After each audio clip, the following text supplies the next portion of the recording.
Hello everyone, आप सब कैसे हैं। आई होप आप बहुत अच्छे होंगे। और मैं आपका जीएस मेंटर प्रकाश राज आपके अपने यूट्यूब चैनल जीएस अड्डा विद पीसी में आपका हार्दिक अभिनंदन करता हूं। डियर फ्रेंड्स, आज हम बात करने वाले हैं general science important question series के 46 पार्ट की। इससे पहले आपसे आपका बहुत ज़्यादा थैंक्स करना चाहूँगा कि आप मुझे इतना प्यार दे रहे हैं, मुझे इतना ज़्यादा मेरे ऊपर अपना विश्वास जता रहे हैं, उसके लिए आपका तहे दिल से शुक्रिया अदा करता हूँ। और डियर फ्रेंड्स, इसी तरह मुझे अपना प्यार देते रहिए, मेरे ऊपर अपना विश्वास बनाए रखिए। मैं आपको गारंटी देता हूँ इस चीज़ की कि जो मेरे द्वारा कंटेंट आपको प्रोवाइड किया जा रहा है, अगर उससे एक भी क्वेश्चन बाहर आ जाए तो आप मुझे बता देना, मैं अपना यूट्यूब चैनल बंद कर दूंगा फ्रेंड्स। ये आपको मैं गारंटी देता हूँ इस चीज़ की, क्योंकि मैं आपको आपके जो कंटेंट तैयार कर रहा हूँ मैं बहुत बड़ी मेहनत से कर रहा हूँ। तो मैं मेरी मेहनत के बदले आपसे सिर्फ इतना चाहता हूँ कि मुझे आपका एक लाइक चाहिए। और अगर कोई भी जो न्यू स्टूडेंट देख रहे हैं तो चैनल को अवश्य सब्सक्राइब कीजिए विद बेल आइकन बटन, जिससे आने वाले जितने भी वीडियोज़ हैं उनके नोटिफिकेशन आपको मिल सके और आप अपने जीएस नॉलेज को गेन कर सकें। तो फ्रेंड्स, आज हम बढ़ते हैं अपने 46 पार्ट के फर्स्ट क्वेश्चन की ओर। और आज का अपना फर्स्ट क्वेश्चन है कि मानव विज्ञान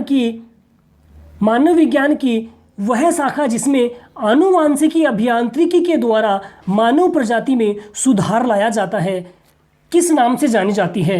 नंबर 1 यूथेनिक्स के नाम से, 2 यूजेनिक्स के नाम से, 3 एथोनोलॉजी के नाम से और 4 यूजेनिक्स के नाम से। तो फ्रेंड्स, आपको बताना है जो मानव विज्ञान की वह कौन सी ऐसी शाखा है जिसमें जो जेनेटिक्स अभियांत्रिकी होती है उसके द्वारा मानव जाति में सुधार लाया जाता है, उसके नाम को जाना जाता है।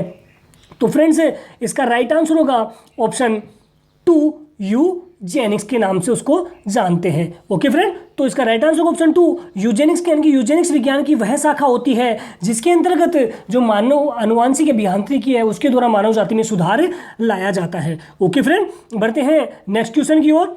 और अपना नेक्स्ट क्वेश्चन है विटीकल्चर के नाम से जाना जाता है।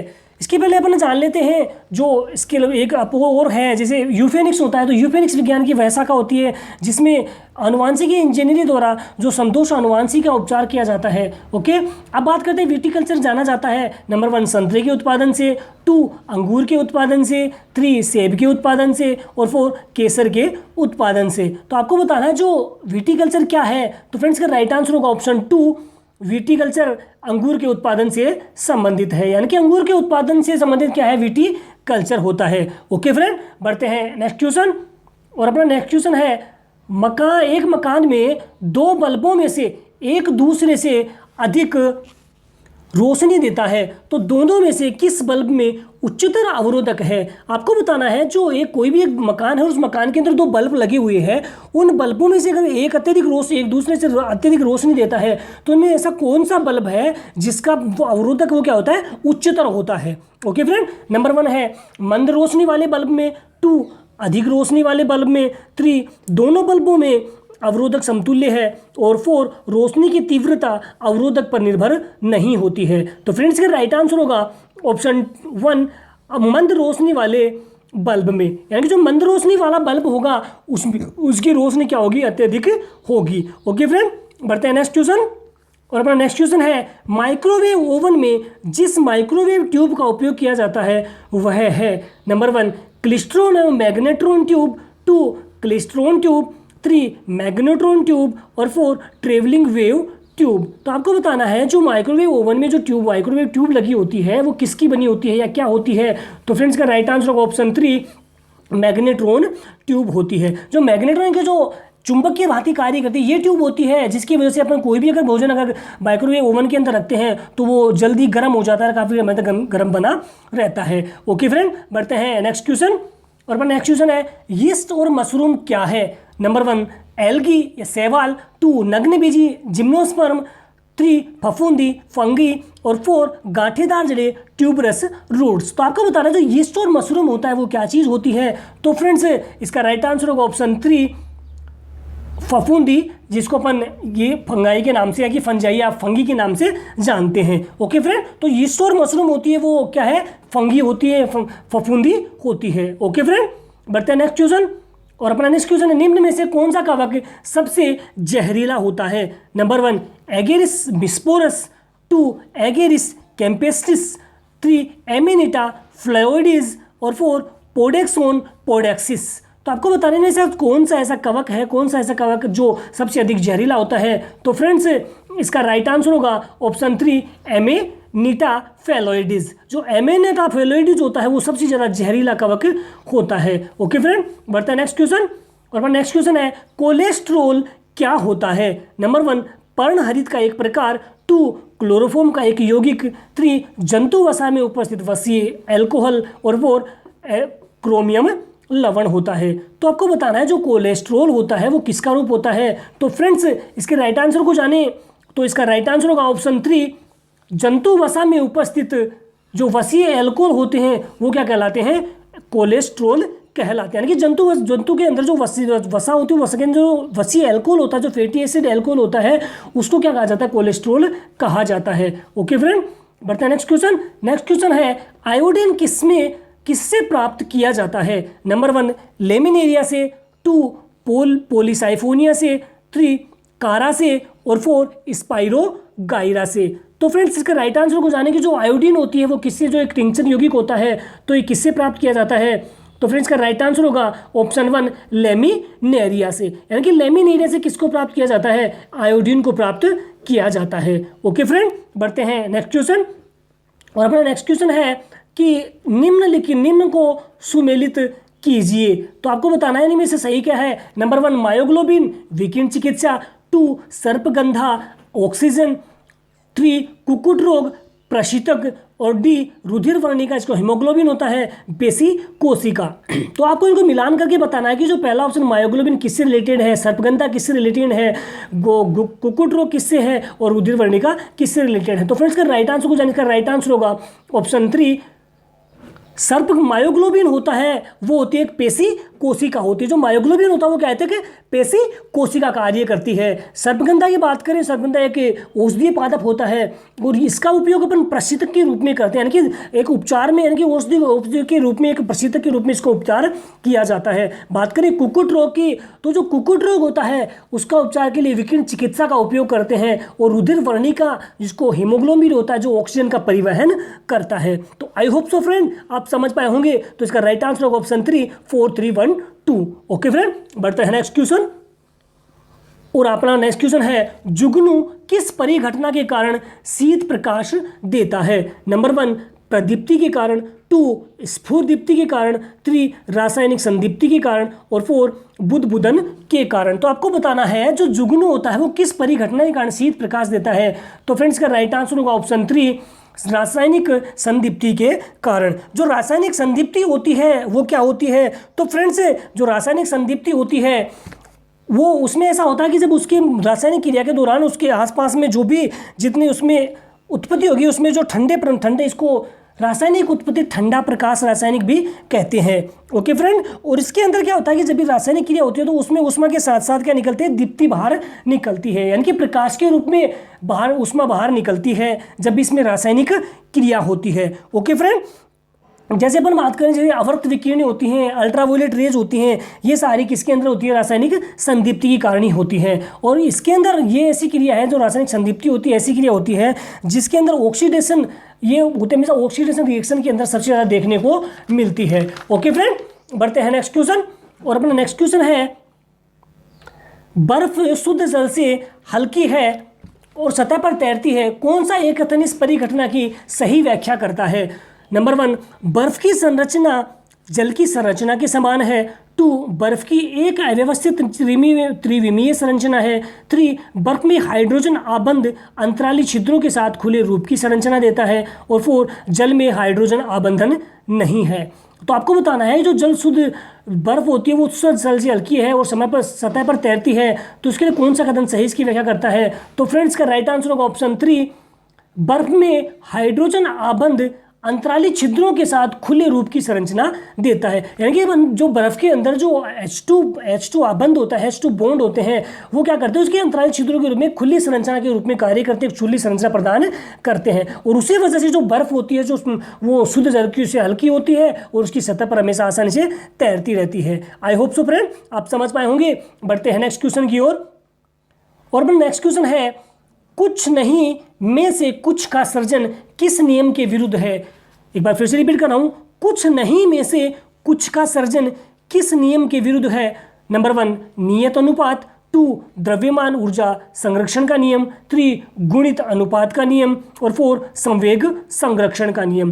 तो आपको बताना है जो कुछ नहीं में से कुछ का सर्जन किस नियम के विरुद्ध है। तो फ्रेंड्स इसका राइट आंसर होगा ऑप्शन 2 द्रव्यमान ऊर्जा संरक्षण का नियम। जो द्रव्यमान ऊर्जा संरक्षण का नियम ये लेवाशियर नामक वैज्ञानिक ने 1789 में दिया था और इन्होंने इसमें बताया था कि जो द्रव्यमान ऊर्जा संरक्षण नियम उसके आधार पर जो ऊर्जा है उसका द्रव्यमान को और अत्यधिक मात्रा में उसका सर्जन नहीं किया जा सकता है, और एक कहने का मतलब उसका सर्जन किया जा सकता पर उसको और अधिक नष्ट नहीं किया जा सकता है। ओके फ्रेंड, एक बार फिर से रिपीट कर रहा हूँ कि द्रव्यमान हमेशा इसके एक बंद व्यवस्था के रूप में संरक्षित रहता है, और द्रव्यमान संरक्षण नियम ये कहता है कि द्रव्यमान को न तो सर्जित किया जा सकता है और न ही और अधिक नष्ट किया जा सकता है। ओके फ्रेंड, तो आई होप सो आप समझ पाए होंगे। बढ़ते हैं नेक्स्ट क्वेश्चन की ओर। नेक्स्ट क्वेश्चन है टेप रिकॉर्डर व अन्य ध्वनि तंत्रों पर अंकित पद डोल्बी बी व डोल्बी सी किसे निर्दिष्ट करता है? नंबर 1 आवृत्ति मॉड्यूलित तंत्र, 2 आयाम मॉड्यूलित तंत्र, 3 रव ह्रास मॉड्यूल परिपथ और 4 दोनों डीसी व एसी शक्ति प्रयोग में लाई जाती है। तो आपने देखा होगा जो टेप रिकॉर्डर्स वगैरह होते हैं, जो ध्वनि तंत्र होते हैं, उनके ऊपर आपने देखा होगा कि जो डोल्बी बी और डोल्बी सी नाम से कुछ अंक वो निर्दिष्ट किए होते हैं, तो उनका क्या मतलब होता है? तो इसका राइट आंसर होगा ऑप्शन 3 रव ह्रास परिपथ होता है। जो रव ह्रास परिपथ का मतलब ये होता है कि जो ये एक ऐसा जिसको एलसी परिपथ के नाम से भी जानते हैं, और इस परिपथ के अंदर किसी नियत आवृत्ति का विद्युत संकेत उत्पन्न करने के लिए इसका यूज किया जाता है। कि किसी भी परिपथ में कोई नियत आवृत्ति होती है उसको उसके एक विद्युत जो संकेत होते हैं उनको उत्पन्न करने के लिए इसका उपयोग करते हैं, और ये एक ऐसा परिपथ होता है जिसमें आरोपित वोल्टेज की आवृत्ति परिपथ की स्वाभाविक आवृत्ति के बराबर होती है। यानी कि ये एक ऐसा परिपथ है जिसमें आवृत्ति वोल्टेज की जो परिपथ की आवृत्ति वोल्टेज की आवृत्ति होती है, वो उसमें जो स्वाभाविक आवृत्ति होती है उसकी हमेशा क्या होती है? इक्वल होती है। ओके फ्रेंड, तो आई होप तो आप समझ पाए होंगे। बढ़ते हैं नेक्स्ट क्वेश्चन की ओर। अपना नेक्स्ट क्वेश्चन है स्पष्ट रूप से प्रतिध्वनि सुनने के लिए परावर्तित सतह और सुनने वाले के बीच कम से कम कितनी दूरी होनी चाहिए? नंबर 1 165 फीट, 2 165 मीटर, 3 16.5 मीटर और 4 16.5 फीट। यानी कि थर्ड ऑप्शन है 16.5 फीट और 4 16.5 मीटर। तो आपको बताना है कि जो एक स्पष्ट रूप से प्रतिध्वनि सुनने के लिए जो परावर्तित सतह होती है उसको सुनने वाले के बीच में कम से कम कितनी दूरी होनी चाहिए? तो फ्रेंड्स का राइट आंसर होगा ऑप्शन 4 16.5 मीटर। यानी कि दोनों के बीच में अगर 16.5 मीटर की दूरी होती है तो वो आपस में एक दूसरे की बात को आसानी से और बहुत अच्छे ढंग से सुन पाते हैं। Okay friend, I hope so आप समझ पाए होंगे। बढ़ते हैं नेक्स्ट क्वेश्चन की ओर, और अपना नेक्स्ट क्वेश्चन है निम्न में से कौन मीथेन गैस उत्सर्जित करता है? नंबर 1 गो पशु, 2 दीमक, 3 धान के खेत और 4 उपयुक्त सभी। तो आपको बताना है जो इनमें से ऐसे कौन से हैं जो मीथेन गैस उत्सर्जित करते हैं। तो फ्रेंड्स के राइट आंसर को जाने तो इसका राइट आंसर होगा ऑप्शन 4 जो उपयुक्त सभी होते हैं। यानी कि कहने का मतलब गो पशु है, जो चारा खाने वाले पशु जिसको गो पशु कहा जाता है।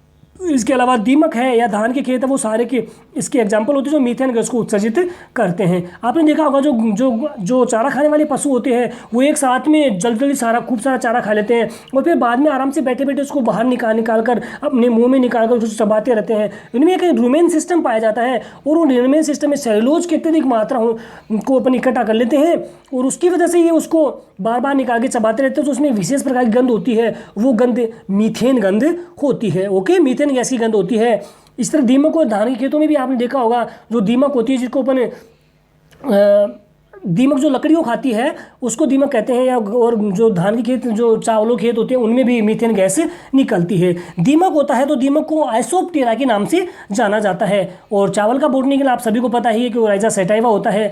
तो बढ़ते हैं नेक्स्ट क्वेश्चन की ओर, और अपना नेक्स्ट क्वेश्चन है नाभिकीय रिएक्टर के निर्माण में निम्न में से कौन सा तत्व एक अनिवार्य तत्व है? नंबर 1 कोबाल्ट, 2 निकिल, 3 जर्मेनियम और जर्कोनियम और 4 टंगस्टन। तो आपको बताना जो नाभिकीय रिएक्टर होते हैं उनके निर्माण करने के लिए इनमें से एक महत्वपूर्ण अनिवार्य तत्व कौन सा है?